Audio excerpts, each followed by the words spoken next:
my next question is for Brian Cage. It's a pleasure to speak with you again. I spoke with you 2 weeks ago at LA Live. My question is, yeah, exactly. It's great to talk to you again. You said that you were looking forward to making up for lost time when you got in the ring at Bound for Glory. How do you feel? How did you feel coming out of Bound for Glory, out of your match? And do you feel like you're ready to get on track and then start making up for that lost time? Absolutely.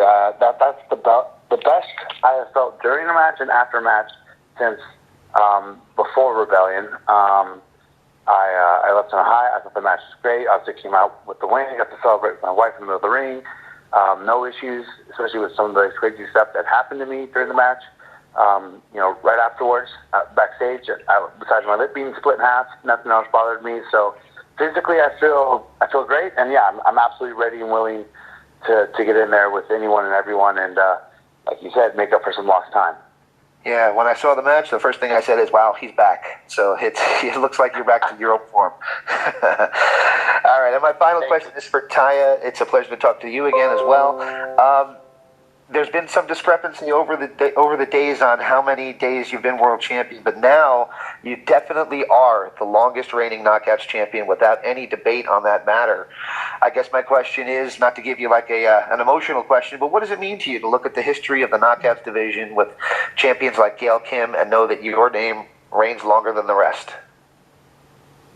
Obviously it's amazing because, I've always looked up to all the knockouts who have come before me, and there have been some phenomenal women as part of this roster, and those are the people that I feel elevated women's wrestling, when people really didn't believe that we could have full-length matches and have real characters and, dimension and everything. So it's unbelievable to me, but also believable because I've worked extremely hard to get to where I am. Nothing has ever been given to me, and, I chose a path that was less traveled to get me here, but through all that, obviously my work speaks for itself, and I'm now the longest reigning Knockouts champion of all time in this company, and no one can ever take that away from me. All right. Thank you guys all for your time, and hopefully we get Scott back too. I think Scott's back. Are you there, Scott? Yeah, sorry about that, guys. I don't know. I dropped out there. So I guess to answer the second part of your question, in order to make sure that we're still relevant and competitive and successful, we need to continue to do what I think has been one of our strengths, which is to continue to go out there and harvest young, unknown talent and bring it along and develop it, and to feature compelling, intriguing storylines. And I think if you look at what we've tried to do with our storytelling in Impact Wrestling over the past couple of years, we've looked to try to tell a variety of different stories, and all in their unique, compelling ways.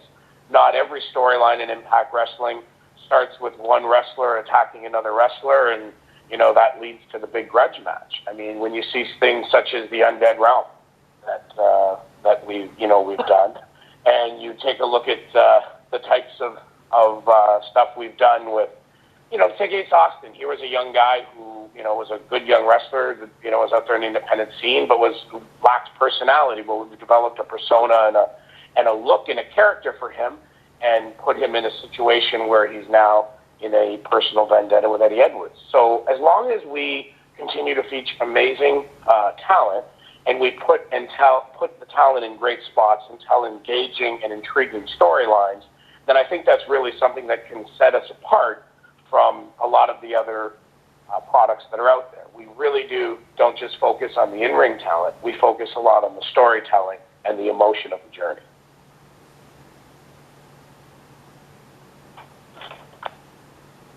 All right. Thanks, Scott.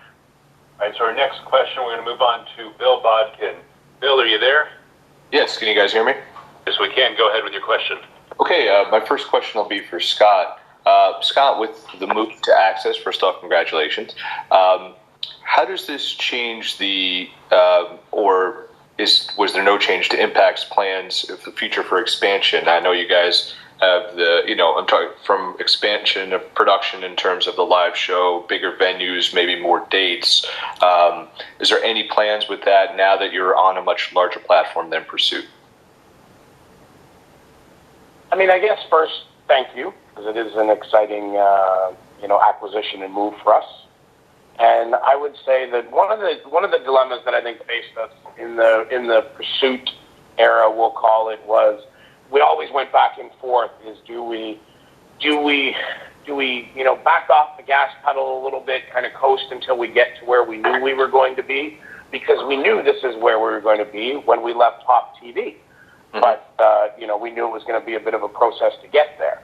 And one of the decisions we made was, in light of the fact of some of the history of the company and some of the times that it has let fans down, we always felt that we needed to go out there and put on the best possible product, no matter what, no matter who our domestic partner was, both because our domestic fans that have stuck with us deserve a great product, and also because we're not just a domestic product. We are seen around the world, and we needed to be fair to our international partners and our fan base all over the world.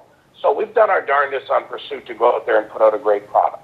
One of the things we have done is try to choose venues wisely, because we've seen in the past where you can put a decent amount of people in a building, but if you put them in a building that's sized accordingly for them, they're great.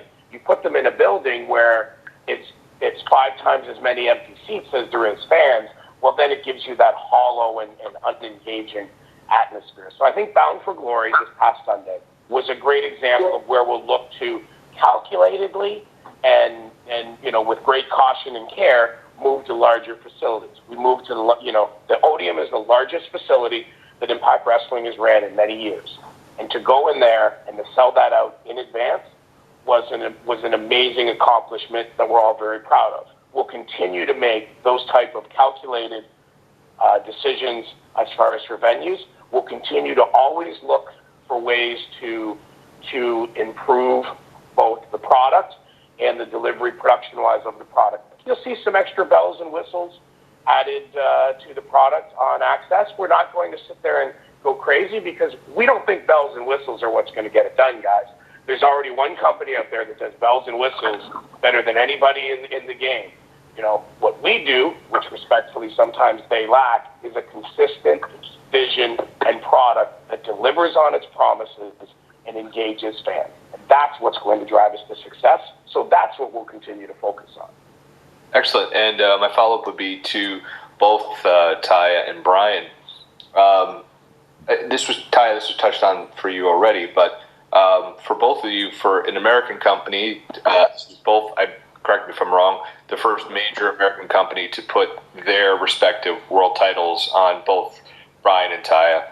How does it feel to be, for all these years you guys have been doing this, for a company to say, you're going to be the face of the women's division, you're going to be the face of the men's division, you're going to lead this company, and we're giving you the ball? How does it, talk about the emotion you feel when a company comes to you and puts that title on you and gives you that confidence? I mean, obviously it feels pretty darn good. No, it's just like I said, it's added pressure, obviously, but I'm just, I'm always very thankful to people, everyone behind the scenes, Scott, and everyone at Impact who believed in me and saw something in me and allowed me to go with my crazy ideas and become the Taya that you guys are now seeing, and the Taya that's now the longest reigning Knockouts champion of all time. Didn't come without a lot of hard work and failing and falling down and getting back up, but pretty incredible now, especially with us doing this move to AXS TV, to representing a women's roster that for many, many, many, many years has been called the best women's roster in professional wrestling. So I am extremely proud of my position, and I will continue to represent this company and these women to the best of my ability. You said the world title. I mean, they're actually the first company to put a title on me, period. I mean, that's a major national company. And when I won the X division title, I made a nice long post about that and how great it was. And, that's like one of the most real moments you can have in wrestling, and how great that felt to have that sense of accomplishment, and also the sense of, trust, if you will, behind a company to put the title on you. And then to go on and be the world champion when the whole time during the whole program with Taya's husband, John, I said I'd never won the big one, I've never been the guy. And a lot of people always ask me, why? I'm like, well, I don't have that answer. I don't know. A lot of times I haven't even got the opportunity to be the guy. So to finally get that, and I feel like it was long overdue, is tremendous. And it's, just my luck. I got hurt and couldn't really have the reign that I've wanted to have throughout this time. But, Impact's been wonderful with that and has worked it around me. They could have easily just taken the title off me and give it to somebody else and say, hey, sorry about your luck. But that's not what happened. So I really appreciate that a lot. And it means a lot to me to be able to still represent the company as a world champion and, get through Bound for Glory and deliver a killer main event and keep on. Thank you, guys. All right.